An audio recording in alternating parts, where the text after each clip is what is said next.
Alors après s'être intéressé à la rupture des matériaux, on va accueillir quelqu'un qui s'intéresse depuis plusieurs années aux métaux. Philippe Biwix est centralien. Il a travaillé comme ingénieur conseil dans de nombreux secteurs, comme l'énergie, la chimie, le transport, le bâtiment, les télécommunications ou l'aéronautique. Et il travaille en ce moment à la SNCF. Il est l'auteur de plusieurs ouvrages sur la question des ressources non renouvelables. On peut citer Quel futur pour les métaux, L'âge des low-tech et son prochain livre qui sort en avril prochain et qui s'intitule Le bonheur était pour demain, rêverie d'un ingénieur solitaire. Monsieur Philippe Biwix. Alors, en fait, oui, moi je voulais vous parler de ressources. Alors, effectivement, ressources, on peut mettre beaucoup de choses derrière ce terme-là. Alors, il y a les ressources renouvelables qui se renouvellent à l'échelle d'une vie humaine ou qui ne se renouvellent chaque année. Le bois, les forêts qui poussent, les poissons qu'on pêche, les ressources de l'agriculture, etc. À condition, évidemment, qu'on ne les exploite pas à un rythme supérieur à leur taux de renouvellement, ce que malheureusement on fait aujourd'hui. Mais il y a un deuxième type de ressources qui sont des ressources qu'on appelle non renouvelables, donc elles ne se renouvellent pas à l'échelle d'une vie humaine, c'est même beaucoup plus qu'une vie humaine, c'est des dizaines de millions, des centaines de millions d'années parfois, et donc on trouve notamment les ressources métalliques, pas que, hein. Par exemple on pourrait parler des phosphates dans l'agriculture, où on récupère le phosphore nécessaire aux plantes qui poussent dans des mines. Voilà. Mais bon, je me suis intéressé, moi, particulièrement à tout le fonctionnement de notre système industriel, de ce qui fait notre confort. On en parlait ce matin, et notre confort est aussi un peu de la destruction peut-être d'un certain nombre de choses sur la planète aujourd'hui, et qui sont donc très dépendantes d'une soixantaine de métaux, hein, d'éléments chimiques que nous utilisons dans tous nos objets du quotidien et nos usines. Alors, le fait qu'il y ait un problème de ressources, puisque c'est le titre de ma présentation, donc un monde contraint en ressources, c'est déjà pas un débat évident. C'est-à-dire qu'aujourd'hui, si vous regardez un peu les promesses technologiques, les promesses du progrès technologique, on n'est pas particulièrement dans une question de contrainte de ressources. Il y a cette reconnaissance de la contrainte climatique, on peut se poser des questions effectivement sur la biodiversité, etc. Mais le fait qu'on puisse tomber en panne de ressources fait débat. Il y a un peu des lanceurs d'alerte écologistes d'un côté qui estiment qu'on va aller vers l'épuisement. Vous connaissez peut-être ce concept du pic de pétrole. Donc le pic de pétrole qui est passé maintenant, on a une confirmation en 2006, je crois. Sauf que c'est le pétrole conventionnel et que derrière, on peut rajouter les pétroles de roche-mère, des pétroles non conventionnels, qui fait que finalement aujourd'hui on sort 100 millions de barils par jour, on n'en a jamais autant sorti et ça continue assez facilement aujourd'hui. Bon, voilà. Donc il y a un peu un débat sur cette question des ressources. Alors ce débat-là, il n'est pas tellement nouveau, il n'a pas démarré en 2010 ou en 2014 ou en 2019. Le débat sur les ressources, si j'accepte quelques expressions sur la question du charbon au XIXe siècle, mais qui n'avaient pas eu un retentissement médiatique très fort à l'époque. Le vrai débat sur les ressources, il démarre à la sortie de la Seconde Guerre mondiale, avec les conservationnistes américains, donc des gens issus de la biologie de la conservation. En fait, il se trouve qu'aux États-Unis, avant la Seconde Guerre mondiale, ils vivent notamment le Dust Bowl, vous savez, ce grand phénomène d'érosion des sols dans un certain nombre d'États des grandes plaines des États-Unis, qui va leur faire très froid dans le dos. Et donc cette question de la conservation, et à commencer d'abord par la conservation des sols, va devenir très prégnante et vont se mettre en place un certain nombre de recherches, etc., et de gens qui vont travailler autour de ça. Alors là, on pourrait dire que l'année zéro du débat sur les ressources, ce matin on s'interrogeait sur l'année zéro de l'entrée dans l'Anthropocène. L'année zéro de l'entrée du débat sur les ressources, c'est 1948. En 1948, il y a deux livres qui vont devenir des best-sellers, qui sont écrits. Il y en a un qui est écrit par un monsieur qu'on a oublié depuis maintenant, qui s'appelle William Vogt, et qui s'appelle Road to Survival, donc le chemin pour la survie, traduit en français par la fin du monde, F-A-I-M, donc une traduction très, très incorrecte, très, très stressante. Lui, il est ornithologue, donc vous voyez, on est bien dans le domaine de la biologie. Et puis il y a un autre monsieur qui lui s'appelle Fairfield Osborn, c'est le fils d'un célèbre paléontologue américain. Donc lui, il est président de la New York Zoological Society, donc c'est aussi quelqu'un qui est issu du monde de la biologie, de l'étude de la nature, et qui écrit Our Plundered Planet, donc la planète au pillage. Et donc tous les deux, chacun, un avec un mode plus agricole, l'autre peut-être avec un mode plus industriel, vont dénoncer le fait qu'on est en train de piocher dans les ressources planétaires et que, au fur et à mesure, avec la conjonction du développement démographique très important et de l'évolution de la consommation par personne, ces deux phénomènes-là, qui vont évidemment devenir très prégnants dans les années 50 et 60, avec des débats très importants, va nous amener à des situations de pénurie, de crise, de famine, peut-être même, à partir des années 70, 80, 90. Et donc, ils vont écrire comme ça plusieurs ouvrages. Et puis, il va y avoir tout un mouvement qui se met en place, plutôt à l'origine aux États-Unis, avec des gens qui se déclarent ouvertement néo-malthusiens, d'ailleurs. Hein, c'est néo-malthusien, mais au sens, on va dire, positif du terme, si vous voulez, c'est-à-dire en disant, voilà, il faut qu'on règle le problème démographique, parce que, allié avec la question du développement de la consommation par personne, la planète ne va pas y suffire. Alors, très vite, en face de ces écologistes un peu lanceurs d'alerte, va se mettre en place la réaction. Et la réaction, elle va venir de deux types de personnes. D'abord des futurologues. Alors c'est un métier qui est inventé au début des années 50. C'est l'armée de l'air des États-Unis, en fait, qui, avec le développement notamment des armes nucléaires, etc., va financer des fondations, des choses comme ça, autour de l'étude du futur, comment se passe le futur, etc. Et donc il y a des gens qui vont se déclarer futurologues. Puis des économistes aussi.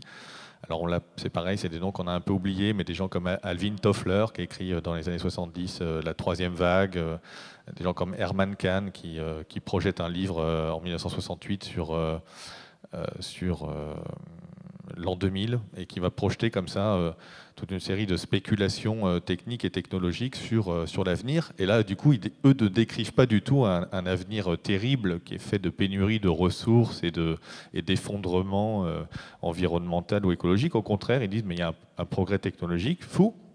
Il y a toujours eu du progrès technologique. Les hommes ne se sont jamais heurtés à une pénurie, ou quand ils se sont heurtés à des pénuries, ils ont toujours su y réagir grâce au progrès technologique.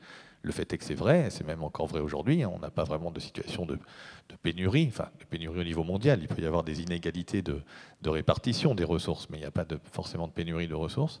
Et donc il n'y a pas de raison que ça change. Et donc ils vont projeter comme ça des livres assez formidables où en l'an 2000, il y a des bases lunaires, on a tous un grille-pain nucléaire, une fusée personnelle et je ne sais pas quoi, parce qu'ils projettent comme ça des courbes de développement qui sont évidemment très fortes dans les années 60-70. Alors le petit combat continue. D'ailleurs, ils vont s'affubler chacun de petits surnoms. Alors les économistes et les futurologues qui prédisent ce matin on parlait de Francis Bacon, la Nouvelle-Atlantide, qui prédisent le bonheur par le progrès technologique, le bonheur du genre humain, ils vont se faire appeler les cornucopiens. Les cornucopiens, c'est-à-dire la corne d'abondance, cornucopia. Et effectivement, l'abondance par le progrès technologique va nous être apportée. Et puis, du coup, les cornucopiens, pas très contents, vont affubler les écologistes d'un petit surnom qui sera les Doomsdayers en anglais. Enfin, ça n'a pas été traduit. Donc, les prophètes de l'Apocalypse, si vous voulez. Donc, prophètes de l'Apocalypse et cornucopiens vont comme ça se battre pendant toutes les années 40, 50, 60, 70 sur la question des ressources en disant on va avoir un gros problème, mais non pas du tout. On va avoir un problème, non pas du tout. Et ils publient des articles scientifiques, des livres, etc.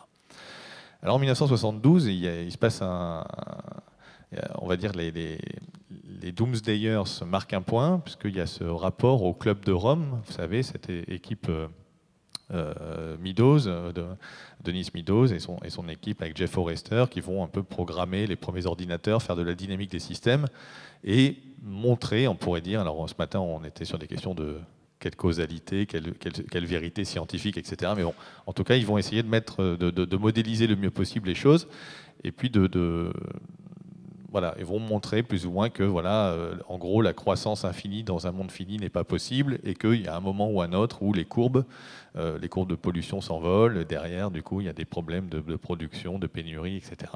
Et que ça mène à un effondrement économique, un effondrement démographique également. Donc, ce livre ce rapport va avoir un énorme retentissement, plusieurs millions, je crois que c'est peut-être 4 ou 5 millions de livres sont vendus au niveau mondial, donc c'est très très fort. Alors, face à ce succès des Doomsdayers, là, les cornucopiens deviennent littéralement hystériques.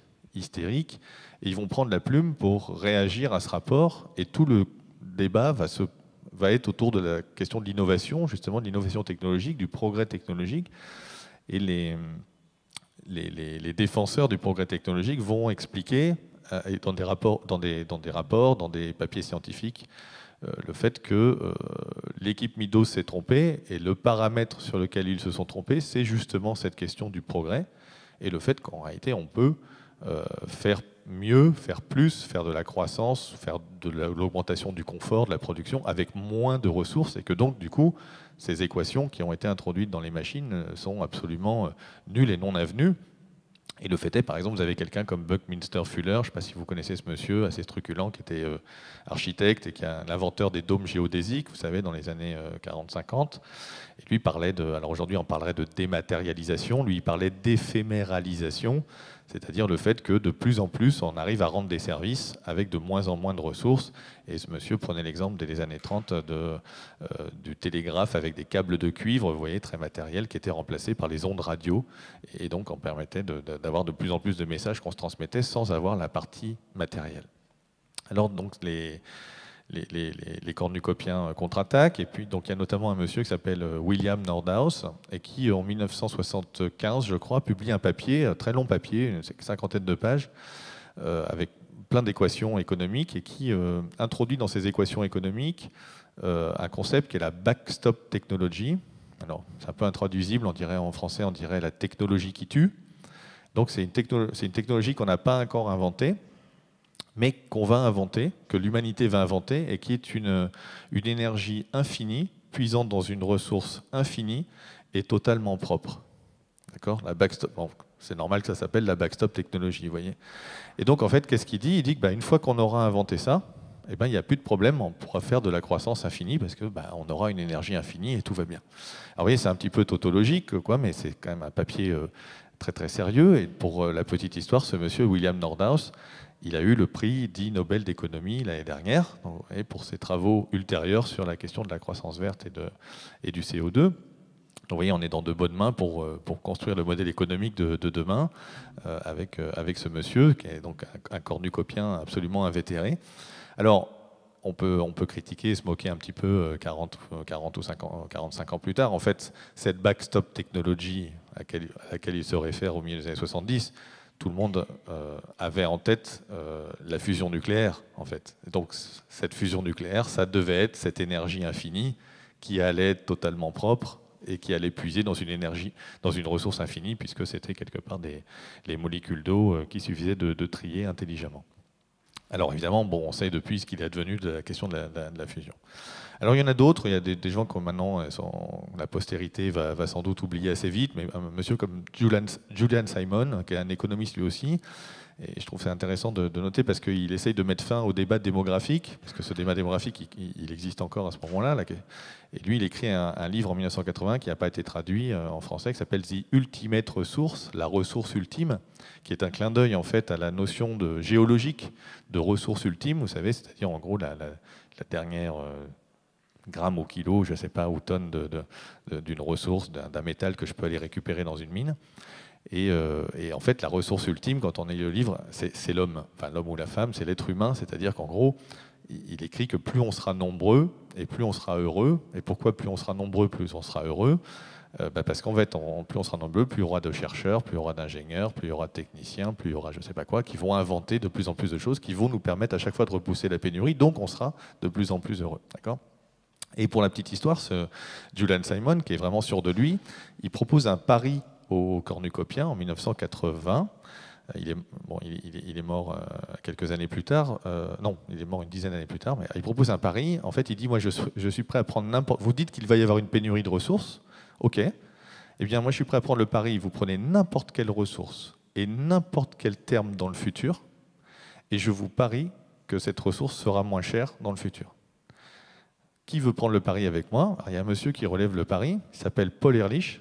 Paul Ehrlich, peut-être vous connaissez, biologiste spécialiste des papillons, qui est devenu célèbre, puisqu'en 1968, il écrit un livre qui s'appelle The Population Bomb, la bombe P, et donc qui est, lui, Lui et sa femme sont des néo-malthusiens patentés, invétérés. Voilà. Et donc Ehrlich relève le pari, il choisit un panier de 5 métaux, alors le cuivre, le chrome, le nickel, l'étain et le tungstène. Alors, il les choisit bien parce que voilà, il y a des contraintes un peu géologiques, etc. Et puis il dit, OK, on dit dans 10 ans, ils achètent virtuellement pour $200 de chacun de ces produits, donc $1000. Et puis, patatras, en 1990, eh bien, Paul Ehrlich est obligé de prendre son carnet de chèques et envoie un chèque de, je sais plus, 600 et quelques dollars à Julia Simon parce que effectivement tous les prix ont baissé en dollars constants et même en dollars courants. Et donc il perd son pari contre Simon et Simon, le cornucopien, gagne. Voilà. Alors Ehrlich n'a pas beaucoup de chance parce qu'il tombe à un mauvais moment en fait parce que 1990, qu'est-ce qui s'est passé? Entre-temps, il y a eu la chute. Il y a des précurseurs de rupture du côté du bloc de l'Est, on va dire ça comme ça. Il y a un gros précurseur qui est Berlin. Et puis du coup, il va y avoir à la fois une chute du PIB dans un certain nombre de pays qui va faire baisser la demande, donc ça va faire baisser les prix. Et puis en même temps, il y a les États-Unis et l'URSS ont commencé à vendre des stocks stratégiques de métaux qui devaient leur permettre de faire la Troisième Guerre mondiale. Et donc, ils remettent sur le marché comme ça beaucoup de ressources. Et donc, durablement, les prix des ressources vont être très bas dans les années 90. Ça sera vrai du pétrole d'ailleurs. On ne se souvient pas, mais le pétrole se promenait à 8-9 $ pendant presque une décennie, pendant toute la décennie 1990. Du coup, cet effet-là, cet effet un peu fin de l'histoire de la chute du bloc soviétique et ses satellites, va faire disparaître quasiment pendant 10, 15 ans, 20 ans le débat sur les ressources qui avait été très aigu de 1948 jusqu'au tout début des années 80. Ce débat va s'éclipser et il ne va ressurgir qu'au milieu des années 2000, quand la Chine, notamment, et l'Inde derrière, qui est en train de s'industrialiser, de s'urbaniser, de se motoriser maintenant à grands pas, va faire redécoller tous les prix et va faire s'envoler tous les prix du pétrole, mais aussi d'un certain nombre de ressources. Voilà. Alors, qu'est-ce qu'on peut dire aujourd'hui en 2019 par rapport à ce débat? Parce que finalement, on est toujours dans cette question-là. C'est-à-dire que vous avez d'un côté des gens qui disent on va avoir une pénurie, ça va être la catastrophe, etc. Le pic de pétrole, de toute manière, va entraîner un pic d'un certain nombre d'autres métaux parce qu'il faut du pétrole pour sortir les métaux, etc. Et puis de l'autre côté, vous avez des gens qui ont monté des entreprises pour faire de l'astéroïde mining. Il y a la première mine sous-marine qui a ouvert l'année dernière au large de la Papouasie-Nouvelle-Guinée, etc. Il n'y a jamais eu autant de ressources disponibles. On avait 40 ans de pétrole il y a 40 ans, on en a toujours 40 ans. On avait 40 ans de cuivre il y a 40 ans, on a toujours 40 ans devant nous. Donc, où est le problème? Arrêtez de nous embêter avec ça, les écolos. Et on pourrait dire, du coup, quelque part, tout le monde s'est trompé parce qu'il n'y a pas les bases on n'a pas les bases lunaires, les fusées hypersoniques que nous promettaient les futurologues dans les années 50, mais on n'a pas non plus la pénurie, les famines, le monde qui s'écroulait en 1980 ou 1990 comme les autres le pensaient. Et on pourrait dire, voilà, balle au centre, un partout, sauf qu'entre-temps, il y a aussi d'autres sujets qui sont invités, c'est-à-dire qu'effectivement, on a su repousser la pénurie, mais le fait de repousser la pénurie, elle a eu aussi des conséquences environnementales, commencées par le changement climatique, et puis d'autres autour de la biodiversité. On en a parlé un petit peu ce matin. Alors le débat cornucopien malthusien continue à fonctionner. Alors aujourd'hui, les héros ne sont plus les mêmes, mais on pourrait dire des James Hansen, par exemple, sur le changement climatique, Jared Diamond, qui a écrit ce livre notamment sur l'effondrement, et puis de l'autre côté, vous avez Elon Musk qui nous promet de nous emmener sur Mars, Jeremy Rifkin qui parle de troisième révolution industrielle, on va passer aux énergies renouvelables et ça va être une nouvelle vague de croissance quelque part et de prospérité.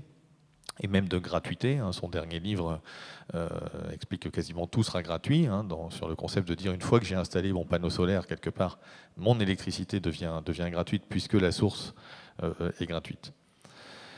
Alors qu'est-ce qu'on fait de tout ça? Pour remettre un petit peu l'église au milieu du village, on pourrait dire, il faut revenir à la définition un petit peu de ressources, justement. Qu'est-ce qu'une ressource? Qu'est-ce qu'une réserve? Qu'est-ce que ça veut dire d'avoir 40 ans de cuivre ou autre chose devant nous?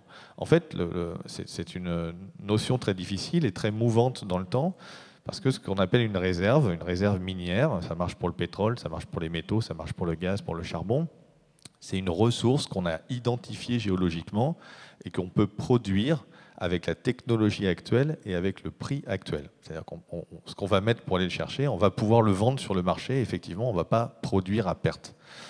Alors, avec cette définition-là, vous voyez qu'il y a 3 paramètres qui peuvent varier dans le temps et qui vont effectivement varier. Il y a le fait d'avoir identifié la ressource. Donc, après tout, je peux cartographier la planète de manière plus précise qu'aujourd'hui. Il y a plein d'endroits où on n'a pas été regarder ce qu'il y avait. Je ne sais pas, en Antarctique, par exemple. Peut-être un jour on ira en Antarctique. Je ne le souhaite pas forcément, mais peut-être qu'on ira. Vous avez ensuite la composante technologique, et le fait est que le progrès technologique permet et a permis d'aller chercher des ressources de plus en plus complexes, de plus en plus profondes, etc. Alors l'exemple par exemple des pétroles non conventionnels et des gaz non conventionnels, c'est un exemple typique de progrès technologique, mais il y en a d'autres. Aujourd'hui, on peut aller chercher avec de l'hydrométallurgie, c'est-à-dire qu'on va aller lécher avec des produits chimiques, avec des solvants, avec des acides. On va aller attaquer des minerais qui contiennent beaucoup moins de métal qu'autrefois. Et grâce à ces produits chimiques, on va pouvoir en fait les extraire, ce qui aurait été impossible avant. Et puis il y a la composante économique. La composante économique, c'est quoi? C'est de dire que, en gros, un géologue ne vous dira jamais qu'il y a un problème de ressources dans le futur. C'est pas son métier. Le géologue, il fait pas ça. Le géologue, il vous dira, si vous me payez le bon prix, j'irai vous chercher ce qu'il y a à aller chercher. Si je prenais l'ensemble de la quantité de cuivre, par exemple, qui est contenue dans le premier kilomètre de la croûte terrestre, tout ce qu'on a sous nos pieds partout, sous tous les continents, ça fait plus d'1 million d'années de consommation actuelle. Vous voyez qu'il y a de quoi voir venir. Mais évidemment, pour transformer ça et pour aller chercher, je ne sais pas, ouvrir une mine de cuivre dans les jardins de la Villa Médicis, ça va être un peu compliqué, parce qu'il faudrait passer tout ça au tamis fin et que ça ne va pas être économiquement rentable. Mais le géologue vous dira, moi, si vous me donnez l'argent qu'il faut, j'irai vous le chercher. Et la preuve est que quand vous êtes dans une mine de fer, dans chaque tonne, chaque coup de pelleteuse, on va dire, vous allez récupérer 400 kg de fer, alors que dans une mine de cuivre, vous allez récupérer 10 kg de cuivre, et dans une mine d'or, vous récupérez 1 gramme d'or. Vous voyez, 400 kg, 10 kg, 1 gramme. Pourquoi est-ce qu'on peut se permettre de remuer 1 tonne de roche pour extraire 1 gramme ou 2 grammes d'or? Parce que nous, consommateurs, ou le système industriel, si vous voulez, est prêt à payer l'or bien plus cher que le cuivre, et le cuivre, lui, bien plus cher que le fer. Et donc, cette composante économique est très importante. Elle fonctionne aussi pour le pétrole. Pourquoi est-ce qu'aujourd'hui, on a encore autant de pétrole? Parce qu'on a plus de pétrole pour un pétrole à 50 $ que pour un pétrole à 10 $.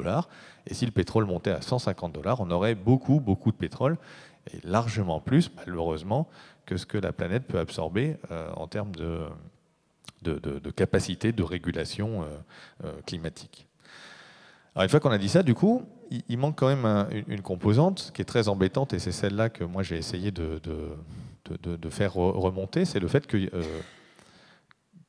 ok, on peut faire monter le prix, on peut augmenter le progrès technologique, etc., mais il y a quand même un petit problème, c'est que pour aller chercher des ressources métalliques, il faut quand même un petit peu d'énergie. Pourquoi il faut de l'énergie? Parce qu'il faut des explosifs, il faut faire tourner des camions, des pelleteuses, etc. Il faut transformer le minerai ensuite en métal. Tout ça, ça demande un peu de travail, un petit peu de chaleur, un petit peu de choses comme ça. Et que, en gros, effectivement, on peut continuer à descendre de plus en plus en profondeur ou aller chercher des choses de moins en moins accessibles, mais que pour le faire, ça nécessite plus d'énergie. Ça nécessite plus d'énergie. Plus d'énergie fossile. Et puis à l'inverse, on a une énergie qui, elle, est moins accessible aussi. C'est-à-dire que vous imaginez que c'est plus difficile de récupérer au large du Brésil, sous 2000 ou 3000 mètres d'eau, du pétrole par rapport à quand on le récupérait dans les plaines du Texas ou en Arabie Saoudite. Ça demande aussi plus de métal. Et puis les énergies renouvelables, puisqu'on veut décarboner les énergies fossiles, parce qu'elles sont intermittentes, parce qu'elles sont moins concentrées, elles réclament aussi plus de métaux pour la même quantité d'énergie qu'on peut en tirer ou qu'on peut utiliser. Pour vous donner un exemple, ça dépend beaucoup de la taille, etc., de où vous les installez, mais typiquement, une éolienne, par exemple, peut consommer 8 ou 10 fois plus de cuivre ou d'acier qu'une centrale à gaz, va dire, par exemple, pour produire la même quantité d'énergie. Donc, voilà, on a cette logique-là. Donc, en gros, si on n'avait pas... si on avait la backstop technologie de William Nordhaus dont on parlait tout à l'heure, si on avait la super technologie qui tue l'énergie infinie, Si on avait une énergie infinie, il n'y aurait pas de problème de ressources. On pourrait descendre en profondeur, toujours plus profondément, il y a tout ce qu'il faut. On pourrait extraire des choses qui sont de moins en moins concentrées. On les concentrerait, ça réclamerait plus d'énergie, mais peu importe, puisqu'on a une énergie infinie.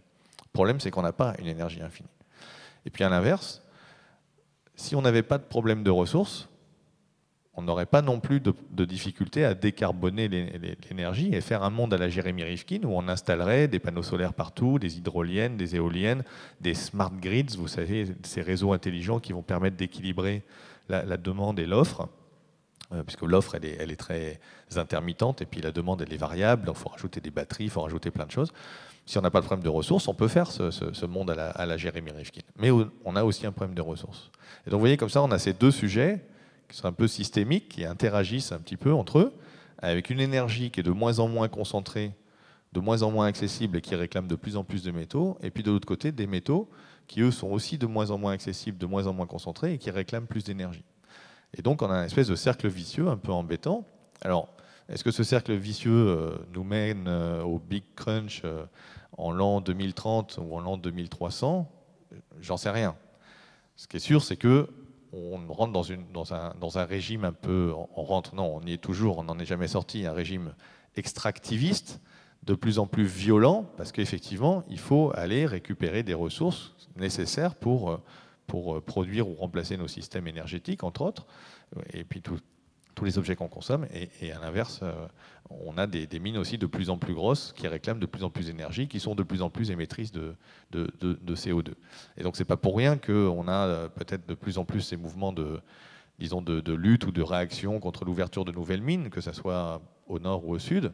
C'est pas juste parce que maintenant on a Internet et les réseaux sociaux, même si je veux bien que ça y participe, mais c'est d'abord parce que cette gigantesque machine extractiviste, elle s'est mise en place et elle est toujours aussi gourmande et elle réclame de plus en plus.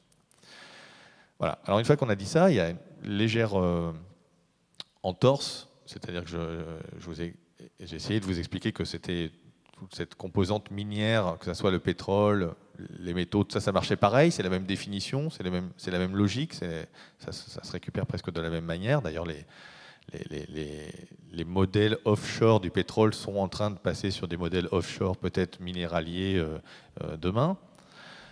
Mais il y a quand même une énorme différence, c'est que quand j'ai sorti un baril de pétrole de la terre, que je l'ai extrait de la lithosphère, je vais le brûler, je vais l'utiliser, je vais le brûler, je vais le perdre pour toujours. D'ailleurs, ça va faire du CO2, ça va finir par me poser un sujet climatique. Alors que quand je vais extraire 1 kilo de cuivre de ma mine de cuivre, je vais l'utiliser, certes, mais je ne vais pas le perdre. Il est toujours disponible. Les métaux sont recyclables et mon kilo de cuivre, il n'est pas parti dans l'atmosphère, il a été stocké dans l'humanosphère, dans l'anthroposphère, dans la technosphère, comme vous voulez, enfin, dans les objets du quotidien, les caméras, les ordinateurs, les voitures, les bâtiments, etc. Et donc finalement, c'est aujourd'hui un peu l'argument des économistes et des gens qui continuent à prôner la croissance ou qui pensent qu'on peut dématérialiser la croissance. C'est cette logique de dire, en fait, on n'a pas vraiment de problème de ressources à partir du moment où on serait capable de reboucler les cycles, de recycler, de faire de l'économie circulaire. Et le fait est que c'est plus facile de faire de l'économie circulaire avec des câbles de cuivre qu'avec des bouteilles de plastique, par exemple. Parce qu'une bouteille de plastique, vous savez qu'au bout d'un moment, les chaînes de polymères finissent par se dégrader. Alors, ça dépend un peu des plastiques. Des fois, on peut faire 3, 4, 5, 6, 7 au maximum cycles de recyclage, mais au bout d'un moment, ça ne marche plus. Alors qu'avec le cuivre, on peut recycler à l'infini le cuivre. Ça fera toujours du cuivre. Rien ne se crée, rien ne se perd. Tout se transforme, comme disait Lavoisier. Le problème, c'est que cette vision d'une économie qui serait effectivement circulaire, où on arriverait à récupérer comme ça les métaux à 100%, est extrêmement idyllique, extrêmement éloignée de la réalité, par la manière même dont nous utilisons les ressources, dont nous concevons les objets, dont nous avons monté tout le système industriel, mais aussi commercial, fiscal, technique, économique autour de ça. C'est extrêmement illusoire et on est extrêmement éloigné de l'économie circulaire. Alors pourquoi? Deux exemples, deux effets un petit peu pervers. Le premier effet, c'est les usages dispersifs ou dissipatifs, c'est-à-dire que tous ces métaux, on ne les utilise pas sous une forme métallique, facile à récupérer comme un câble de cuivre, mais on va les utiliser dans une foultitude d'usages, d'objets, parfois sous forme chimique aussi, souvent sous forme chimique, qui va les rendre extrêmement difficiles, voire impossibles à récupérer. Le métal emblématique pour ça, c'est le titane. Le titane se recycle très bien, sauf qu'il n'y a que 5% du titane qui est utilisé sous forme titane, et 95% c'est le dioxyde de titane, le colorant blanc universel qu'on utilise partout dans les peintures, les pâtes dentifrice, les plastiques, les tissus. Et donc, autour de nous, entourés, sans qu'on le sache, il y a des métaux partout qui nous ont servi à colorer, qui nous ont servi d'additifs dans les plastiques, qui nous ont servi de retardateurs de flammes dans nos objets électroniques, etc., qu'on ne voit pas, qui ne sont pas là, mais qui ne sont pas récupérables du fait même de la manière dont ils sont utilisés. Si vous aimez bien, je ne sais pas, de boire du vin d'agriculture biologique, par exemple, eh bien, le seul fongicide qui est autorisé aujourd'hui en agriculture biologique, c'est le sulfate de cuivre, la bouillie bordelaise. Et donc, on va l'épandre sur les feuilles, sur la terre, pour tuer les champignons. Les vers de terre, au bout de quelques années ou quelques générations, vont finir eux aussi par passer l'arme à gauche, d'ailleurs, parce qu'au bout d'un moment, le cuivre va s'accumuler dans les sols. Mais voilà, vous allez extraire du cuivre du Chili ou d'ailleurs, et puis vous allez aller l'épandre sur les terres agricoles. Et vous imaginez bien que, par définition, ce cuivre, on ne va pas recycler et refermer correctement. Alors les 95% du titane est un peu extrême, mais on va trouver typiquement 10, 20, 30% de tous ces usages métalliques qui peuvent être utilisés sous cette forme-là. Si vous voulez être un peu écolo, faut imprimer en noir et blanc parce qu'il y a des métaux dans les encres de couleur, enfin, il y a plein de choses comme ça. Les feux d'artifice, je ne parle pas des armes, évidemment, plein de choses qui fait qu'on a des usages par définition dispersifs. Une fois qu'on a passé ça et qu'on considère qu'on a quand même bien récupéré toutes nos agrafes et toutes nos trombones parce qu'on les a achetées dans la poubelle à agrafes et à trombones, arrive la question du recyclage lui-même. Et là aussi, on a de la perte. On a un problème, c'est qu'on ne sait pas recycler correctement toutes ces ressources. Pourquoi ? Parce qu'en fait, la plupart du temps, les métaux vont être utilisés sous une forme mélangée. On va les utiliser dans des dizaines de milliers d'alliages différents et qu'on n'a pas des dizaines de milliers de poubelles différentes en fin de vie. On va avoir deux grosses poubelles, pour faire simple, une poubelle avec les aciers inox et une poubelle avec les aciers autres, qu'on appelle les aciers carbone. On va mettre tout ça dans un gros four électrique. Ça se passe vraiment comme ça, hein. C'est-à-dire qu'une voiture, c'est recyclé comment ? Une voiture, je retire les vitres, le pare-brise, les pneus, les sièges et je broie. Un téléphone portable, je retire l'écran, la batterie et je broie. C'est comme ça que ça fonctionne. Et je broie et je mets au four. Donc, une fois qu'on a ça, on va avoir un produit qui est très mélangé. Et tous les métaux, là, je vous disais tout à l'heure, il y a une soixantaine de métaux différents qu'on utilise. Bien sûr, il y en a qui sont bien en poids, majoritairement c'est du fer, ou des grands métaux comme le cuivre, l'aluminium, etc. Et puis après, il y a plein de petits métaux qui vont servir à faire les moteurs de vos rétroviseurs dans les voitures, à faire un certain nombre de choses comme ça. Et quand on va passer la voiture dans le four, eh bien, on n'a pas retiré les câbles de cuivre, on n'a pas retiré les petits moteurs, etc. Et tout ça va donc finir dans l'acier. Ça ne sera pas perdu à nouveau. On aura d'ailleurs respecté les obligations réglementaires de recyclage. J'ai recyclé. Mais j'ai recyclé comment ? J'ai capturé un atome de cuivre ou un atome de nickel dans un acier de bas de gamme, parce qu'en plus, en général, un certain nombre de ces métaux-là va plutôt dégrader les qualités de l'acier. Et au lieu de refaire une portière de voiture avec ma voiture, je vais faire une ferraille à béton.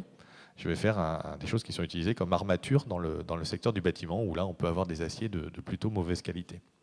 Donc vous voyez qu'on a une espèce de système un peu anthropique, alors anthropique avec un E ou avec un A, comme vous voulez, mais qui consiste en fait à aller chercher dans un certain nombre de mines, dans de dizaines de pays différents. Alors les mines sont polymétalliques souvent, la plupart du temps, mais où la nature vivante de la planète a concentré des ressources. Alors nature vivante, pas forcément au sens de mythologique ou de Gaïa, comme on en parlait ce matin, mais vivante au sens de la tectonique des plaques, de la formation des montagnes, du volcanisme, de l'érosion, de l'action de l'oxygène, de l'eau, etc. Donc ça va concentrer pendant des millions, des dizaines de millions d'années à un certain nombre d'endroits des filons, des ressources qui ont été donc concentrées comme ça. On va aller les chercher et puis hop, on va les mettre dans une voiture, dans un ordinateur, dans un truc, et en l'espace de quelques années, on va jeter ces objets et on va avoir dispersé, mélangé, remélangé tous ces éléments. Et on ne pourra jamais les ressortir. Alors, pourquoi les low-tech maintenant ? Parce que Aujourd'hui, on vit dans un monde où, alors même s'il y a un peu de dissonance cognitive, c'est-à-dire qu'à la fois la planète s'écroule, s'effondre, j'en sais rien, la biodiversité, enfin on dit que ça va mal se passer, et puis en même temps on a toutes ces promesses technologiques très fortes de solutions. On va résoudre, alors peut-être on peut décrier ces solutions, mais des gens commencent à parler de géo-ingénierie, des gens commencent à parler de voitures électriques, de voitures autonomes, de numérique, de bâtiments intelligents. Toutes ces solutions-là, qui sont des solutions high-tech, basées sur le progrès technologique, sur le fulgurant progrès technologique, notamment numérique, informatique des 30-40 dernières années, eh bien ces solutions-là, elles accélèrent les phénomènes dont je viens de vous parler, la dispersion et la difficulté à recycler, elles nous éloignent de l'économie circulaire. Plus on fait des choses qui seront high-tech, plus on fait des choses qui seront basées sur du numérique, de l'électronique, plus on s'éloigne de l'économie circulaire. C'est vrai, c'est pas vrai partout, mais c'est vrai dans de nombreux domaines. Alors, je sais pas, les matériaux composites, les nanomatériaux, bah, c'est des trucs qui sont mélangés, vous ne savez pas les récupérer, vous ne savez pas les recycler. L'électronique, c'est très compliqué, etc. Et donc, pour vous donner un exemple, il y a une quinzaine de métaux qui sont très emblématiques des nouvelles technologies, des high-tech. Alors, il y a le tantal, peut-être vous avez déjà entendu parler du tantal, c'est notamment le coltan, un colombo-tantalite, donc le tantal qui est récolté dans l'Afrique des Grands Lacs notamment, et qui fait il y avait eu des articles sur le fait qu'on avait du sang dans nos téléphones portables parce que ça alimentait des seigneurs de guerre et une économie souterraine dans l'Afrique des Grands Lacs. Bon.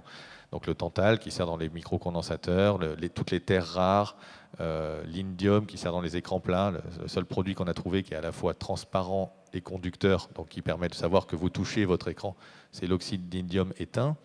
Donc dès que vous avez un écran tactile, vous avez forcément de l'indium, etc. Tous ces produits-là sont recyclés à moins de 1% au niveau mondial. Ouais, donc on est extrêmement éloigné de l'économie circulaire. Ce n'est pas de dire qu'on est à 50%, on pourrait monter à 100. Non, non, c'est qu'on est à zéro, littéralement, puisque moins 1%, en langage non technocratique, ça veut dire zéro. Et pourquoi c'est zéro? C'est pas parce qu'on est des mauvais consommateurs, c'est pas parce qu'on est des méchants, je sais pas quoi. C'est parce que c'est les deux phénomènes dont on a parlé. Usage dispersif, parce que c'est les toutes petites quantités, la quarantaine de métaux que contient mon smartphone. C'est des quantités vraiment infimes pour certains d'entre eux, c'est en milligrammes, en nanogrammes. Et puis, le fait qu'ils sont mélangés et qu'on ne va pas savoir les récupérer correctement. Voilà. D'où l'idée un peu des low-tech. Alors, ce n'est pas le retour à la bougie, ce n'est pas le retour à l'âge des cavernes, etc., au temps troglodytique. C'est plutôt de se dire, attention, si on ne regarde que l'angle climatique ou énergétique et qu'on essaye de résoudre notre problème climatique ou énergétique sans se poser la question des ressources, on va accélérer le phénomène d'extraction des ressources, on va accélérer le phénomène de dispersion des ressources, et finalement, on sera rattrapé par la patrouille, d'ailleurs, d'un point de vue énergétique, puisque les ressources nécessitent de l'énergie pour les extraire. Et donc, moi, les low-tech, c'est plutôt de dire, il y a des choses assez sympathiques qui ont été inventées, je ne sais pas, le dentiste avec la radio numérique, et comment on fait pour garder ça, peut-être, mais sans avoir, enfin qu'en l'an 2200 peut-être ils aient aussi accès à des ressources qui peut-être seront précieuses et qu'on gâche aujourd'hui parce que on les met dans des distributeurs de croquettes pour chats connectés.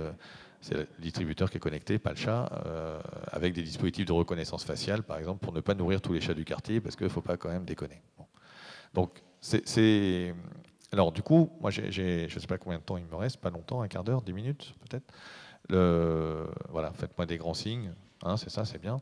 Donc, d'où cette question un peu des low-tech. Alors moi, les low-tech, si vous regardez low-tech sur Internet, vous allez trouver plein de trucs. Alors forcément, déjà, c'est des termes qui renvoient plutôt à des trucs un peu bricoleurs, un peu simples. Vous voyez, ça fait un peu toilette sèche, et puis je vais bricoler 2-3 trucs. Alors on peut faire des toilettes sèches, ça peut être très très bien. Hein, c'est pas... Mais pour moi, les low-tech prennent une dimension plus systémique et potentiellement aussi plus politique. C'est-à-dire, c'est comment est-ce qu'on va réorienter notre système industriel, commercial, fiscal, culturel, organisationnel vers l'économie réelle des ressources et comment affronter le sujet climatique et énergétique autrement que dans une course en avant technologique qui sera à terme forcément mortifère, qu'il est déjà un peu, puisque on voit l'état de la planète par rapport à la consommation des ressources, mais qu'il deviendra encore plus. Alors du coup, j'ai coutume un peu de résumer ça en 3 questions, en disant finalement, les low-tech, ça revient à se dire pourquoi est-ce que je produis, pourquoi je produis quelque chose, qu'est-ce que je produis et comment je le produis.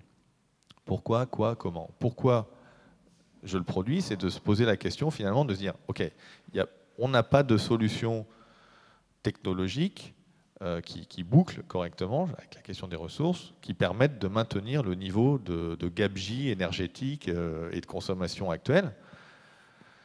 Encore moins si on est plus nombreux, et encore moins si l'ensemble de la population veut se développer et rattraper le niveau de vie, entre guillemets, le niveau de confort qu'on peut avoir dans un certain nombre de pays, ou qu'un certain nombre de classes sociales peuvent avoir dans un certain nombre de pays. Il n'y a pas de solution comme ça.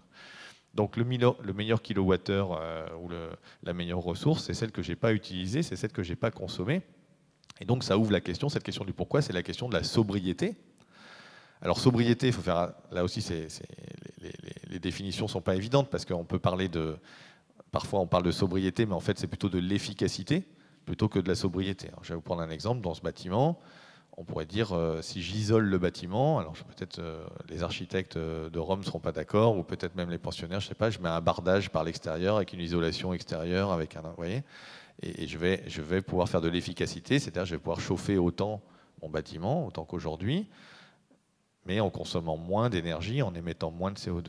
Ça, c'est de l'efficacité. La sobriété, ça serait de dire je ne touche pas au bâtiment, mais au lieu de chauffer comme on chauffe aujourd'hui, il fait d'ailleurs très chaud, ça va être un peu, enfin moi en tout cas j'ai chaud, eh bien on chauffe moins et on a froid, ou alors on enfile un pull et on va avoir une expérience qui sera effectivement un peu différente, qui paraît un peu inquiétante et liberticide a priori, mais qui peut être assez intéressante parce que, si vous voulez, c'est beaucoup plus simple, beaucoup plus rapide, beaucoup moins cher, beaucoup plus efficace d'isoler les corps que d'isoler les bâtiments.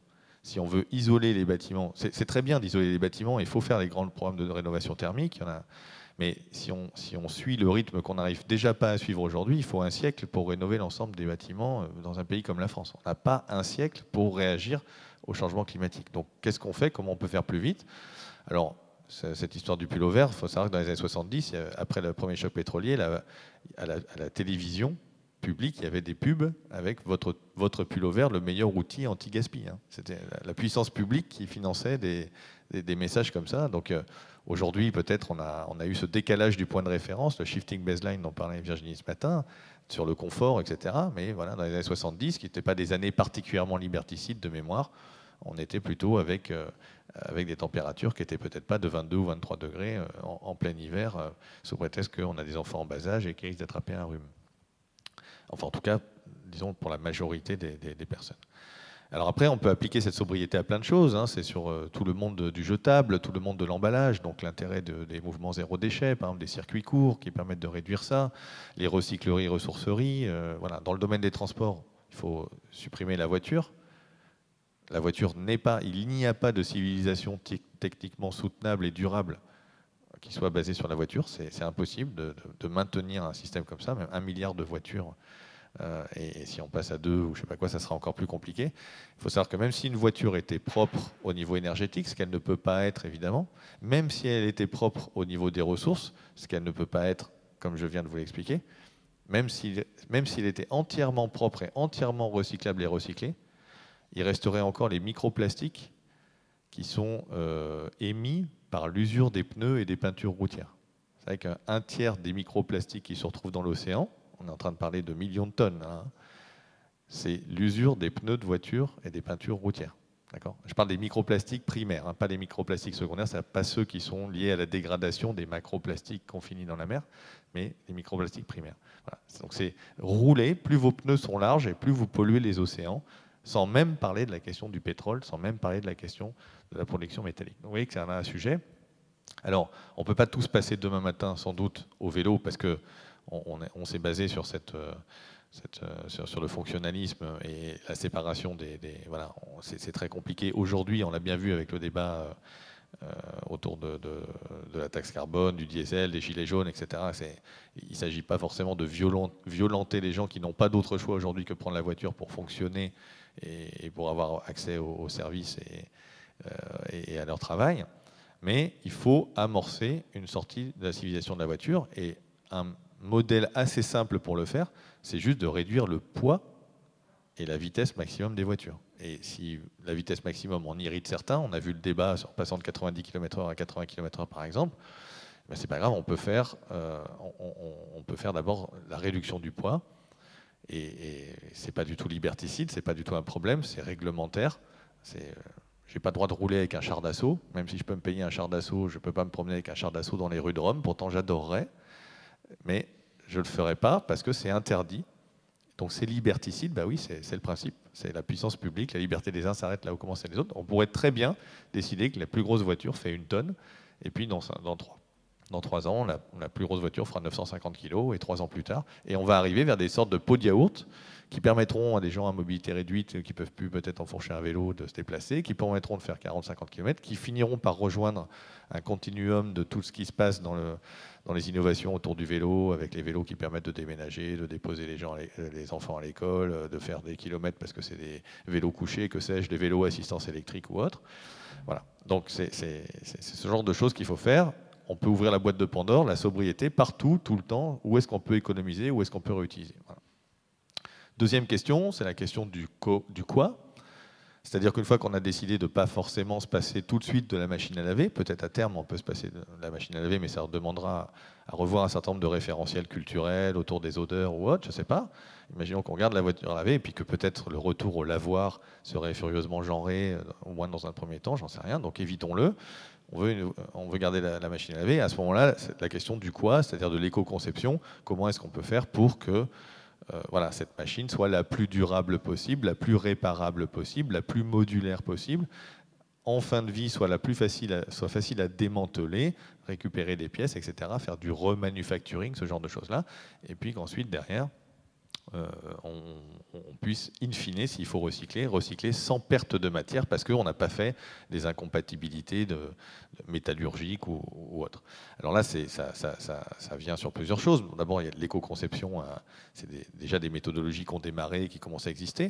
Elles ne sont pas parfaites, mais on peut aller vers là. Mais à nouveau, il faut se poser des questions de faire de l'éco-conception plus, c'est-à-dire si vous continuez à avoir un smartphone sur lequel vous voulez avoir 2 caméras, deux caméras, appareil photo, une puissance plus grande que les USA et l'URSS au moment du pic de la guerre froide, une puissance de calcul, une station météorologique complète, un accéléromètre pour jouer à Flight Simulator, etc. Mais en fait, vous allez avoir un nombre d'équipements, tout ça dans un produit très très portable et petit, qui fait que du coup, on tombe de toute manière dans les usages dispersifs et les usages dissipatifs dont je parlais tout à l'heure, et qui restera un cauchemar en recyclage. Donc là aussi, il faut se poser des questions autour de la fonctionnalité, de quoi on a besoin ou pas. Vous savez que par exemple, Internet devient de plus en plus lourd au niveau mondial. C'est plus de 10% aujourd'hui de l'électricité mondiale, et ça continue à augmenter. C'est un émetteur plus important que le secteur aérien en termes de CO2. Internet, on pourrait garder l'ensemble des fonctionnalités d'Internet, enfin disons une grande majorité, on va dire Wikipédia, et puis la possibilité de s'envoyer de faire de la voix sur IP, et je sais pas quoi, en réduisant par un facteur 100, l'impact écologique d'Internet. On pourrait le faire. Il suffit de réduire le taux de remplacement des produits, il suffit d'éco-concevoir les logiciels. On pourrait le faire. Tous les professionnels, si vous prenez tous les trucs, il n'y a aucun problème. Et sans, je suis même prudent.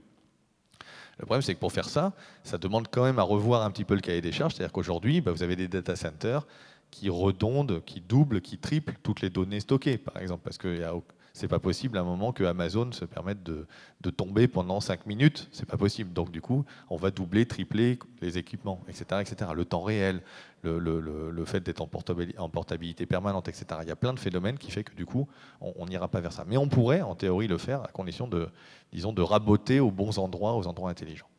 Et puis la dernière question, c'est la question du comment. C'est-à-dire qu'une fois que j'ai fini par décider que je faisais une machine à laver et que je l'ai éco-conçue intelligemment, c'est de dire comment est-ce que je vais la fabriquer. Et là, ça ouvre notamment la question du rapport, aujourd'hui, la manière dont on arbitre entre le travail humain et les ressources et l'énergie.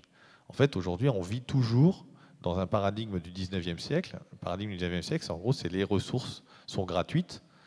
C'est un cours d'économie politique de Jean-Baptiste Say,